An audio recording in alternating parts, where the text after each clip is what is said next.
nichée entre Albertville et le parc de la Vanoise, sous la silhouette bienveillante du Mont Blanc, les pentes montagneuses du pays de Beaufort dévoilent des pâturages parsemés de fleurs colorées et de 1001 chalets. Un coin de paradis qu'Angélique Perretto souhaite nous faire partager. L'enfant du pays, née à Albertville, est chef pâtissière. Elle ne se lasse pas des trésors de sa région. Et selon elle, l'un des bijoux du Beaufortin qu'il faut voir absolument, c'est Haute-Luce, un village pastoral qui n'a plus aucun secret pour Josiane Tercinet. Comment vas-tu? Fort bien, toi? Quel beau soleil sur la Savoie ce matin. Ah oui, oui. Et sur Haute-Luce. Et sur Haute-Luce, alors, on va visiter. Eh bien, on va visiter Haute-Luce. Selon la légende, Haute-Luce viendrait de Altalux, lumière sur les hauteurs. À moins que le nom du village ne soit tiré de celui d'un Romain, prénommé Lucius, dont le domaine se trouvait dans les alpages. Ah, il y a un nouveau petit magasin ici. Oh, ben il y a Marthe qui sort. Ah, tiens. Bonjour, Josiane. Ah mais écoutez, Pas de ce il y a longtemps t'es pas vieux. Ah ben, mais c'est le patois d'Haute-Luce, je le comprends pas, on n'a pas le même chez moi, Arèche. Ah, ben non, voilà. non, il y a une variante. Ah, oui. Et à l'école, vous parliez patois? Ah non. Non. Pourquoi? Non, on allait à l'école pour apprendre le Français. français. Papa le parlait très bien, mais il voulait pas me le parler. Donc, moi, je l'ai appris avec les clients, puisque mes parents étaient dans le commerce, parce que j'ai voulu l'apprendre.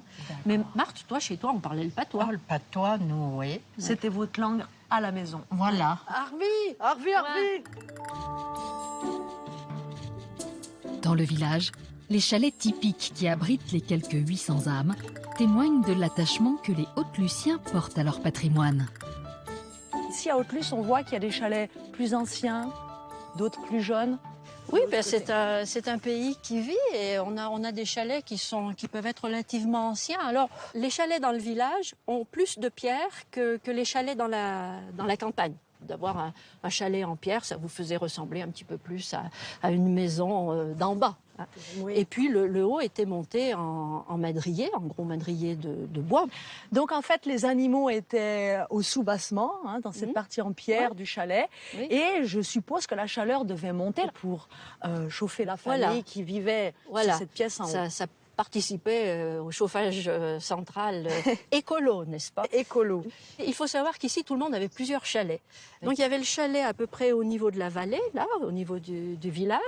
Puis après, tu avais le deuxième chalet auquel on commençait à monter au printemps vers 1300-1500 mètres d'altitude. Et puis un peu plus tard, vers l'été, on montait carrément en alpage. Et tout le monde passait son temps à déménager. Oui. C'était pas la place qui manquait apparemment. Hein. Non, il y avait peut-être d'autres choses qui manquaient, mais certainement pas la Mais place. certainement pas l'espace. Dans les prés et les pâturages qui entourent le village, les habitants perpétuent une tradition agro-pastorale séculaire.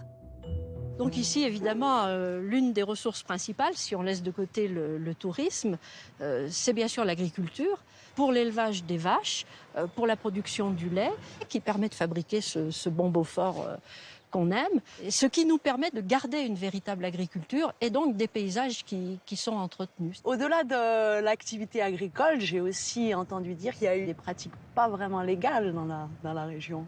Ah, bien sûr, parce qu'on a été un pays de contrebande. En effet, après l'annexion de la Haute-Savoie à la France en 1860, la région bénéficie d'une zone franche dont les produits détaxés comme le café, le chocolat ou le sucre de canne attisent les convoitises. Ça a suscité toute une activité de contrebande. Notamment, il y avait beaucoup de particuliers qui trafiquaient. Moi, je sais que mon grand-père, il a fait le contrebandier. Ils avaient des ruses incroyables. Alors, les dames, elles passaient la contrebande dans des poches dissimulées sous les jupes. Ouais. Voilà. Ou alors, on passait de la contrebande dans les landaux du bébé. Ça veut dire que dans ces montagnes, on se rend compte que tout sortait assez librement en fin de compte. L'histoire, l'architecture et l'écrin de nature qui entoure Haute-Luce marquent la singularité et l'authenticité du village. Mais la commune cache encore bien d'autres merveilles que Josiane et Angélique vont nous faire découvrir.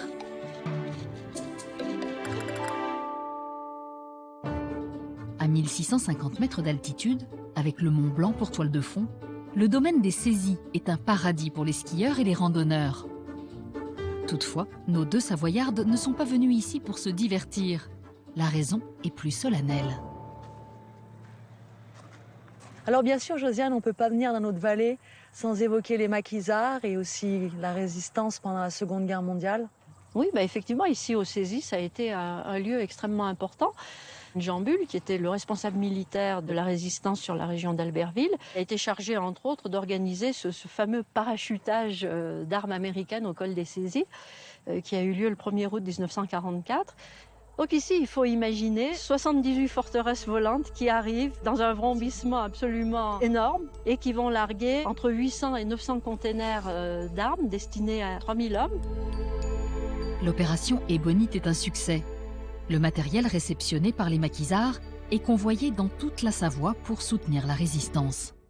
Chaque famille ici a ses anecdotes. Moi aussi, j'en ai entendu. Et toi aussi, personnellement, tu dois en avoir un certain nombre alors. Si je regarde dans ma propre famille, on a un autre chalet que celui qui est dans le village. Et à un moment donné, les maquisards l'ont utilisé. Ça a été une de leurs bases. Je sais aussi que mon père a ravitaillé des maquisards.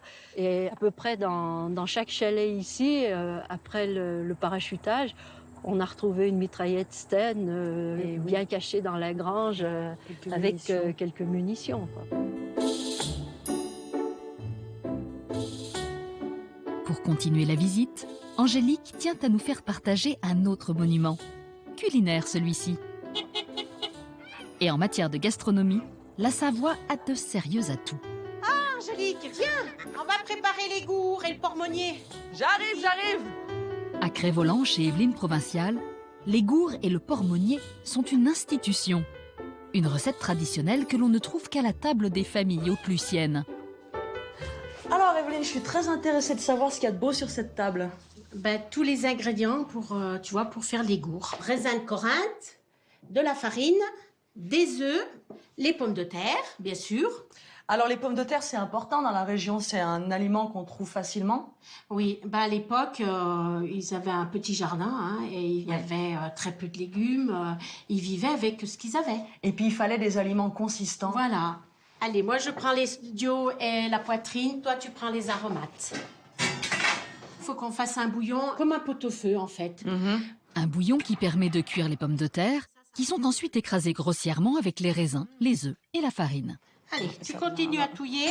Oui, chef. Avant d'être roulées en boule. Comme une petite quenelle en fait. Oui, pareil. D'accord. Hein?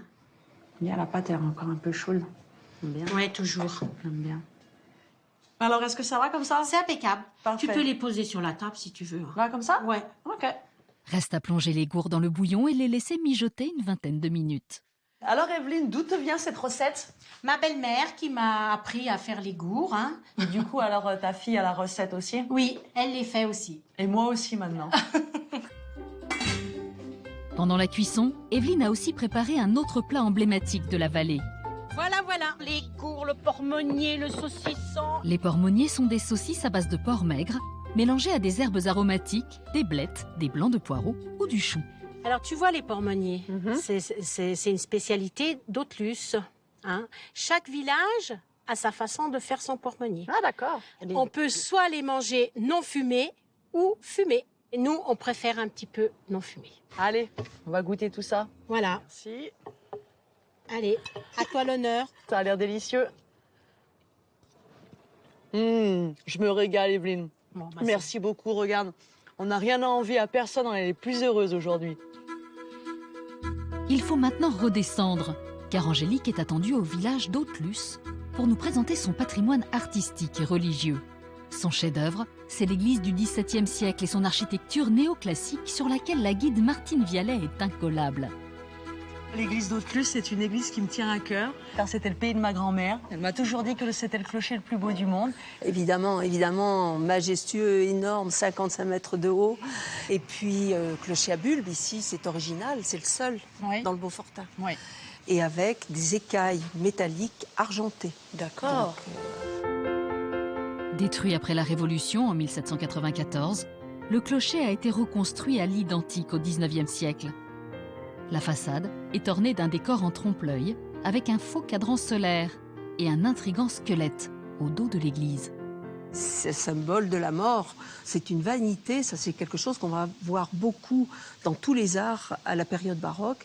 C'est pour nous rappeler qu'on est mortel et que peut-être, si on se comporte bien, il y aura une espérance de gagner un endroit merveilleux qui s'appelle le paradis.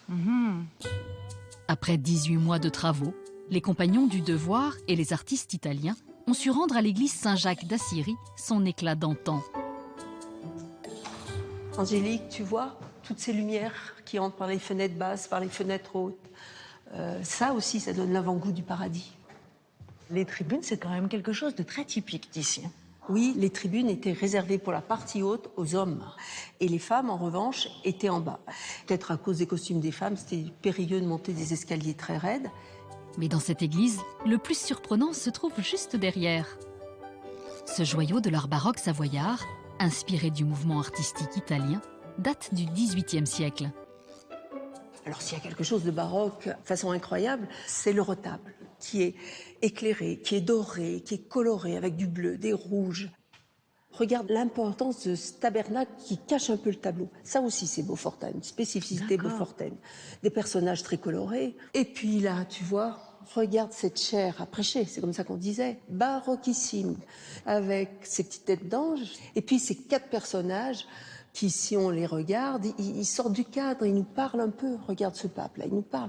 Donc le baroque plaisait aux gens, parce que le quotidien était sûrement rude pour beaucoup, et on rentrait dans ces endroits de lumière, de luxe, quelque part on déposait ses peines, et c'était là, pour le coup, un vrai avant-goût du paradis. Un avant-goût de paradis que l'on peut aussi saisir dans la saveur des alpages. Et ce matin, Angélique s'est levée à l'aube pour nous le faire partager. Elle a rendez-vous à 1500 mètres d'altitude dans le chalet de Frédéric Augéry, qui va nous révéler les secrets de fabrication du plus célèbre ambassadeur du Beaufortain, le fromage de Beaufort. Eh bonjour! Salut Angélique, ça va? T'as trouvé facilement là, l'endroit? Bon écoute, je suis habituée à venir par là, je fais un peu de VTT. Ah bah c'est bien. C'est bien, on est bien ici dans les montagnes. On est impeccable, c'est bien. Puis t'as mis tes bottes, c'est bien, on va pouvoir se mettre au boulot. Allez, bah je te suis. Allez, tu peux envoyer le lait, Cyril. Alors j'imagine que la qualité quand même du lait doit être très importante. Bien sûr. Donc là, c'est du Beaufort chalet d'alpage. Donc ce qu'on fait, c'est donc les 3 différences qu'il y a avec un Beaufort qui est fait en coopérative. C'est donc on a un seul troupeau. On n'a pas le droit de mélanger les laits. Ensuite, c'est une méthode traditionnelle et on est toujours au-dessus de 1500 mètres d'altitude. Donc la vache, elle va manger la meilleure herbe au meilleur moment. D'accord, donc là on a un goût vraiment unique. Exactement. D'accord. Après l'ajout de présure, le lait met 25 minutes à cailler. Frédéric le découpe ensuite en petits grains homogènes, puis le récupère avec une toile de lin avant de le déposer dans son moule et de le passer sous presse pour lui donner sa forme définitive. Des gestes traditionnels reproduits dans ce chalet depuis plusieurs générations. Ah, donc tu pousses là, ça tu pousses là-bas. D'accord. Vas-y, pousse là un peu. Desserre-le, voilà, desserre-le encore si tu veux. Ça, c'est une meule, c'est de hier soir, donc il y avait à peu près 390 litres de lait, donc elle fait à peu près 42 kilos. C'est un des seuls fromages là, en France, avec l'abondance, qui soit concave. C'est vraiment la marque de fabrique du Beaufort. Avant, ils avaient fait concave comme ça, puisque quand chaque petit agriculteur faisait son Beaufort en alpage, il descendait le fromage à dos de mule. Donc bien sûr, c'était plus simple d'avoir des moules qui soient concaves, si tu veux, pour tenir, plutôt que quelque chose qui soit dans l'autre sens, convexe, qui aurait eu tendance à sortir. Eh oui. Et voilà. Ah super, et maintenant, voilà, on a gardé la forme concave comme ça. C'est quand même pas bête, les fromagers. Hein. Non, oui, oui. Il y en a là-dedans. À lui seul, Frédéric fabrique 4 meules par jour, affinées à l'ombre d'une cave pendant 5 mois minimum, avant d'être dégustées.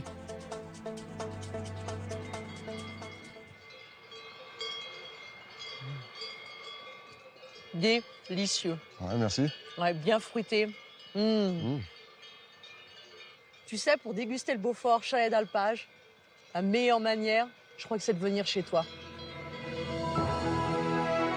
Pour couronner notre visite au pays du Beaufort, un détour vers l'un des barrages les plus spectaculaires du massif alpin s'impose.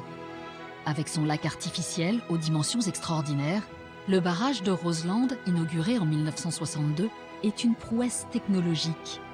Un ouvrage d'art exceptionnel du patrimoine industriel savoyard à ne surtout pas manquer.